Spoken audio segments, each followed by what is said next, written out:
Hello, welcome back to my daily Tour Divide coverage. We must be on day 16 now. So let's head over to track leaders and let's see. Well, we've got some more finishers, so let's see who's finished. So we all knew Laurens ten Dam. He was pretty much on the finish straight yesterday. So Laurens has finished. Cade Reichenberger, he came in fourth position. Obviously really strong in through Colorado and into the finish. Christian Dupraz and Aidan Lamper, they have all now finished. Let's have a little look at the leaderboard and we'll just get their final times down. Obviously Justinus 13 days 2 hours, the new record. Uber 13:22, an hour under the old record of Mike Hall. Laurens ten Dam just missed out on the 15-day mark, so 6 minutes past 15 days. I mean, that's the time that would have won the Tour Divide pretty much most years. I think it just shows that the level, the level of the race nowadays. Again, Cade Reichenberger, 15 days, just under 15 days, 11 hours. Again, that would have won the Tour Divide not so many years ago. It just shows the level and the strength in depth. 15 days, 13 hours. And Aidan, 15 days, 13 hours, 52 minutes. So just behind Christian. So yeah, really, really tight racing out there, and yeah, pretty cool to see all these riders finally finishing and getting the Tour Divide finished. As always, big thank you to Redshift for their support of this, and they've really made me maybe be able to sort of upgrade some equipment and things like that. And so thanks to those guys for supporting this, and check them out if you haven't done already. But by this point, I'm pretty sure you know that Redshift are supporting me. Right, let's. I'm just going to give a very brief overview of the map. Let's put it on full screen, and then I found some social media, just sort of see what's going on with the riders out there. Bear in mind, these are only the first few riders. There's still, all these riders spread all the way through the states, and I'm kind of focusing more on the front end as I have been. But I'll keep on doing my updates. I probably until the single speeders are in a couple of days' time. And then I will have to go back to normal life. So you can see Lael's record dot.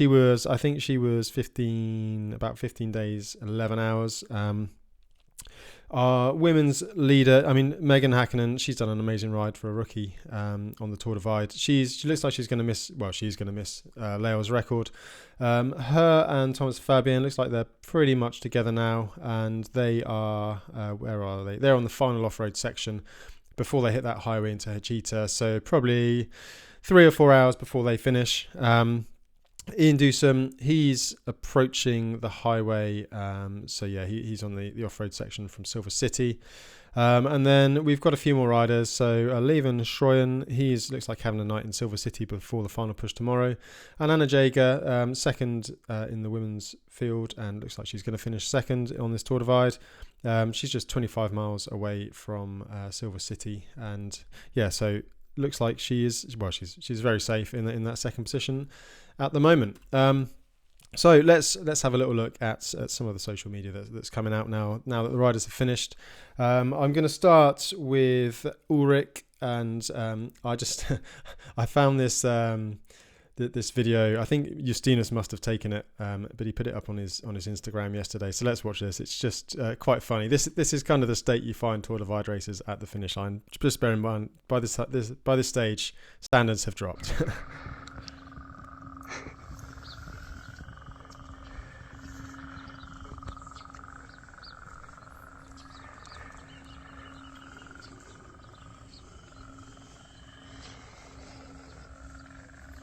That is one tired person.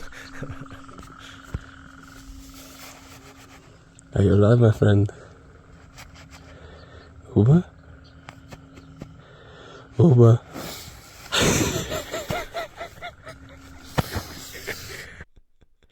So yeah, that is the finish of the Tour Divide, and that's all that's there. There's nothing more than that. It's just the border post, and everyone gets a photo in front of that sign.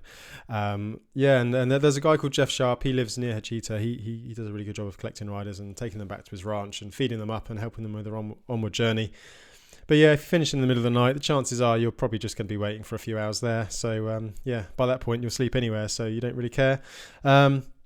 And then this is actually at Jeff's place, and this is this is our podium. So Justinus, Uber, and Lawrence, and that is the winning bike. Justinus's Trek Super Caliber, and what a great ride by all of them. And Orrick and Justinus going under the old record despite the conditions, which was pretty amazing.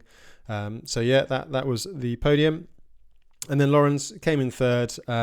Just bear in mind, this guy's ridden Tour de France's. He's he's been professional for years, and I think he said he's never been this trashed after the Tour de France. That just goes to show how hard these events are and what it does to your body. And I think he did an amazing ride. And I'm sure Lawrence will be back. And much like Justinus and Orrick, he probably knows what he can do now. And I wouldn't be surprised if he comes back and has a crack at certainly winning and the record. And I think Justinus's record, don't get me wrong, it's incredible. But we've seen it can be done quicker. Lachlan went 12 and a half days. I know the course isn't comparable, but it's if you get the right conditions, I think it's still waiting for that golden year. When Mike set the record in 2016, it was absolutely perfect. This year was far from perfect, and 2 guys went under the record. So I think that can come down in the following years, and the bar's been set, and as Justina said yesterday, records are made to be broken. I'm sure Lawrence might well be back to have a shot at that at some point. Cade came in fourth. Again, really strong ride, 15 days, 10 hours. Like I said, that would have won numerous Tour Divides, that kind of time. And now it's just enough for a top 5. Just shows the progress in the sport across the board. Aidan, he came in 15, 13. That's the classic. I think I've got a photo like that. It's slightly shaky. Your phone's grubby. It's all a bit blurry in front of the border sign. And that's kind of good memories there. And let's have a little listen, just see what's happening with Megan. She's been doing this great update. So let's have a little listen to this one and see what she's got to say.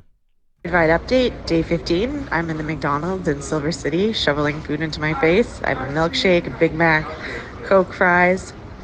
My mom sent me a message this morning saying, this is your last best day. And I'm like getting emotional just thinking about it.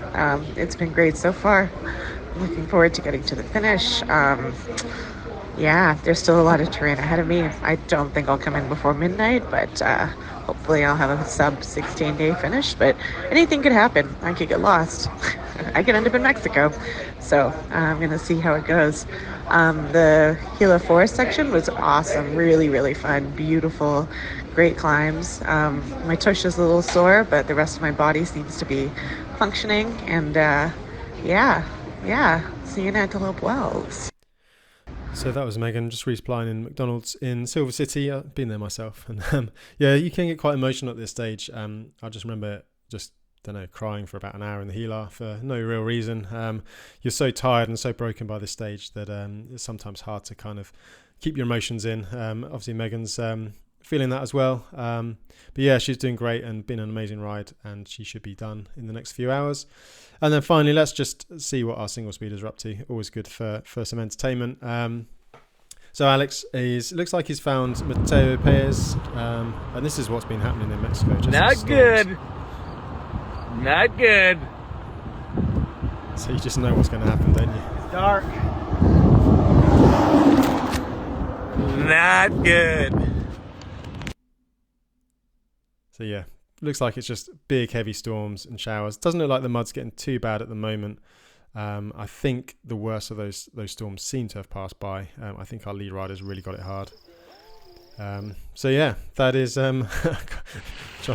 trying to identify what's in bottles here, but that is a little update on our single speeders. And thank you for watching again. I'll do another little update tomorrow, and catch you then.